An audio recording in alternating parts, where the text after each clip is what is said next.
one of the things we've all met is the accusation that we are strident or arrogant or vitriolic or shrill. What do we think about that? Yeah, well, I'm amused by it because I went out of my way in my book to address reasonable religious people, and I flew the draft with groups of students who were deeply religious. And indeed, the first draft incurred some real anguish, and so I made adjustments and made adjustments, and it didn't do any good in the end because I still got hammered for being rude and aggressive. And I came to realize that it's a no-win situation. It's a mug's game. The religions have contrived to make it impossible to disagree with them critically without being rude. Without being rude. You know, they sort of play the hurt feelings card at every opportunity, and you're faced with the choice of, well, am I going to be rude, or am I going to articulate this criticism? I mean, am I going to articulate it, or am I just going to button my lip? Right. Well, that's what it is to trespass a taboo. I think we're all encountering the fact that religion is held off the table of rational criticism in some kind of formal way, even by, we're discovering, our fellow secularists and our fellow atheists. You know, just leave people to their own superstition, even if it's abject and causing harm. Don't look too closely at it. Now that was, of course, the point of the title of my book, is there is this spell and we got to break it. But if the charge of offensiveness in general is to be allowed in public discourse, then without self-pity, I think we should say that we too can be offended and insulted. I mean, I'm not just in disagreement when someone like Tariq Ramadan, accepted now at the high tables of Oxford University as a spokesman, says the most he'll demand when it comes to the stoning of women is a moratorium on it. I find that profoundly much more than annoying. Right, yeah. Insulting, not only insulting, but actually threatening. But you're not offended. This is, you don't take any, I don't see you taking things personally. You're alarmed by the liabilities of certain ways of thinking, as in Ramadan's case. But he would say, or people like him would say, that if I doubt the historicity of the Prophet Muhammad, I've injured them in their deepest feelings. Right. Well, I am, in fact, I think all people ought to be offended, at least in their deepest integrity, by, say, the religious proposition that without a supernatural celestial dictatorship we wouldn't know right from wrong. That we only live by. But are you really offended by that? Doesn't it just seem wrong? No, I say only, Sam, that if the offensiveness charge is to be allowed in general and arbitrated by the media, then I think we're entitled to claim that much without being self-pitying or representing ourselves as an oppressed minority, which I think is an opposite danger, I will admit. I'd like to add also that I agree with Daniel that there's no way in which the charge against us can be completely avoided, because what we say does offend the very core of any serious religious person at any rate. If we deny the divinity of Jesus, for example, many people will be terrifically shocked and possibly hurt. It's just too bad.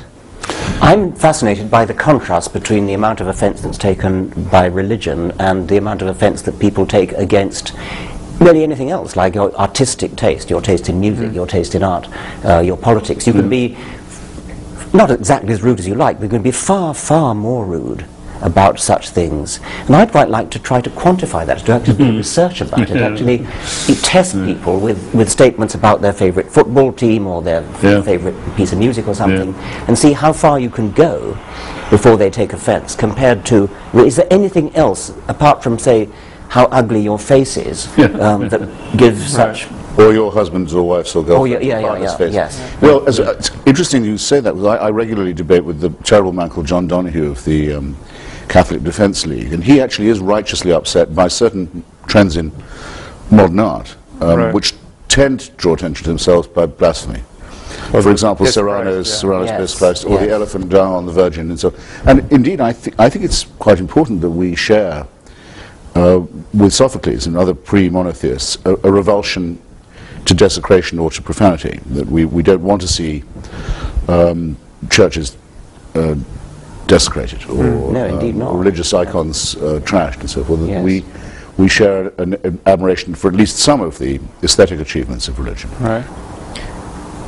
I think this whole notion of I think our criticism is actually more barbed than that, in the sense that we are offending people, but we're also telling them that they're wrong to be offended. I mean, physicists aren't offended when their view of physics is disproved or challenged. I mean, this is just not the way rational minds operate when they're really trying to get at what's true in the world. And religions purport to be representing reality, and yet there's this peevish and tribal and ultimately dangerous reflexive response to having these ideas challenged. I think we're pointing to the total liability of that. Well, and two, there's no polite way to say to somebody, you've wasted your life. Do you realize you've wasted your life?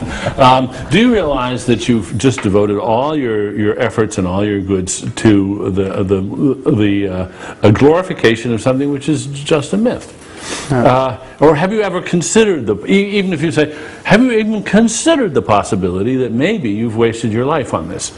There's no inoffensive way of saying it, but we do have to say it because they should jolly well consider it. Same as we do about our own lives. Oh, absolutely. Yeah. Yes. Dan Barker's making a collection of clergymen who've lost their faith, but don't dare say so because it's their only living. It's the only thing they know what to do. I've heard from one of them at least. Have you? Yes. I used to have this when I was younger in arguments with the members of the Communist Party. They sort of knew that it was all up with the Soviet Union. Many of them had suffered a lot and sacrificed a great deal and struggled, manfully to keep what they thought was the great ideal alive. Their mainspring had broken, but they couldn't give it up because it would involve a similar concession. Right. But that certainly, if anyone said to me, how could you say that to them about the Soviet Union? Didn't you know you were going to really make them cry and hurt their feelings? I said, don't be ridiculous. Don't be absurd. But I find it, in many cases, almost an exactly analogous argument.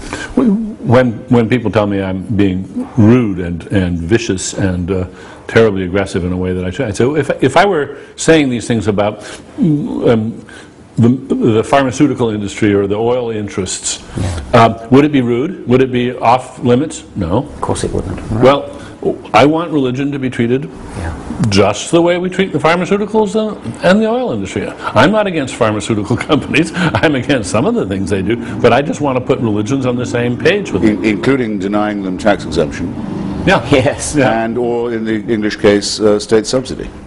I'm curious how religion acquired this charmed status that it has compared to any of these other things. I mean, somehow we've all bought into it, whether we're religious or not, and that some historical process has led to this immunization of religion against, well, this hyper offense taking that religion is allowed to take. And what's particularly amusing to me, finally, at first it infuriated me, but now I'm amused, is they've managed to enlist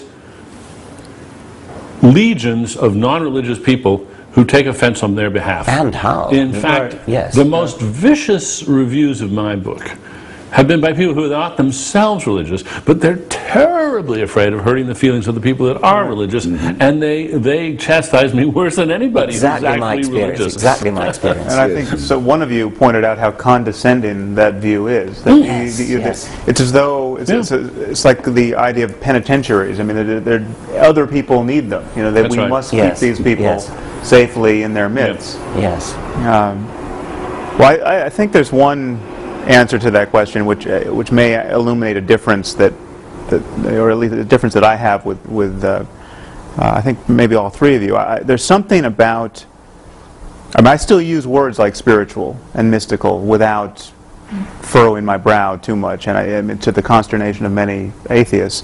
I think there is a range of experience that is rare and that is only talked about without obvious qualms in religious discourse, and because it's only talked about in religious discourse, it is just riddled with superstition, and it's used to cash out various metaphysical schemes which it can't reasonably do. But clearly people have extraordinary experiences, whether they have them on LSD, or they have them because they were alone in a cave for a year, or they have them because they just happen to have the neurology that is particularly labile that allows for it.